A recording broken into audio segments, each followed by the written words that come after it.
Hi hello friends, welcome back to media talks. நான் உங்கள் மௌனிகா. நமக்கு அவ்வளோ ஷூட்டிங்லேருந்து இந்த மந்த் அவ்வளோ அப்டேட் கிடைக்கல. ஸோ லாஸ்ட் மந்த் நான் ஷூட்டிங் அப்டேட் எதுவுமே ஷேர் பண்ணல. இந்த மந்த் எதுவும் கிடைக்கல. நேற்றுக்கு நைட்டும் இன்றைக்கும் ஒரு சில அப்டேட்ஸ் வந்து நமக்கு ஷேர் ஆகிருக்கு. அதை பற்றி நம்ம வந்து டிஸ்கஸ் பண்ணுவோம்.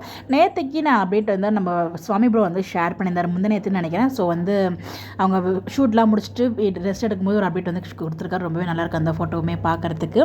இந்த ஒரு அப்டேட் நம்ம குமரன் ப்ரோ வந்து இன்றைக்கி ஷேர் பண்ணியிருந்தாங்க. லொக்கேஷன் வந்து ஏஆர்எஸ் கார்டன். ஸோ வந்து ஏஆர்எஸ் கார்டனாலே கண்டிப்பாக போலீஸ் ஸ்டேஷன் ட்ராக் இருக்குது.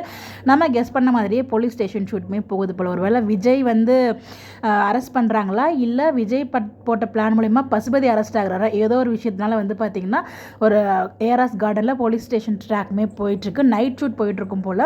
ஸோ நம்ம வெண்ணிலாவுமே ஷூட்டிங் வந்திருக்காங்க. அவங்களுமே வந்து லொக்கேஷன்லேருந்து ஷேர் பண்ணியிருக்காங்க. டெக்னீஷியன் சைட்லேருந்து லைட்ஸ் கேமரா ஆக்ஷன் அப்படிங்கிற மாதிரி அவங்களுமே ஒரு அப்டேட் வந்து கொடுத்துருக்காங்க. ஸோ இது மாதிரி குட்டி குட்டியான அப்டேட்ஸ் மட்டும் தான் கிடச்சிருக்கு. நேற்றுக்கே குமரன் இந்த அப்டேட் வந்து ஷேர் பண்ணியிருந்தாங்க. ஸோ அதுவுமே நைட் ஷூட் தான். இது வேறு லொக்கேஷன் மாதிரி தான் இருக்குது. போலீஸ் ஜீப்லாம் இருக்கிற மாதிரி தான் இருக்குது பின்னாடி நிற்கிறதெல்லாம் பார்க்கும்போது. ஸோ போலீஸ் ஸ்டேஷன் மாதிரி ஏதோ அங்கே போர்டு மாதிரி தெரியுது. ஏதோ ஒன்று டிஃப்ரெண்ட்டாக தெரியுது அங்கே பார்க்கும்போது. இப்போ நாளைக்கான ட்ராக்கில் வரும்னு நினைக்கிறேன். போலீஸ் ஸ்டேஷன் ட்ராக் இருக்கும். அப்போ தான் கண்டிப்பாக விறுவிறுப்பாக போகும் இல்லையா. நம்ம கெஸ் பண்ணது அதுதான். ஸோ அந்த மாதிரி தான் கொண்டு போகிறாங்கன்னு பார்ப்போம். வெயிட் பண்ணி பார்ப்போம். நீங்கள் என்ன நினைக்கிறீங்க? உங்களோட பாயிண்ட் ஆஃப் வியூன்னு சொல்லி மறக்காமல் கமெண்ட்டில் ஷேர் பண்ணுங்கள்.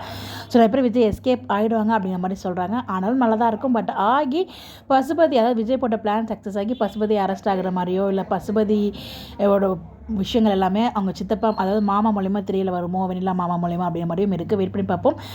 என்ன நடக்குதுங்கிறது நாளைக்கு எபிசோட் பார்த்தா நமக்கு தெரிய வரும். உங்களுடைய கருத்துக்கள் கமெண்ட்டில் சொல்லுங்கள்.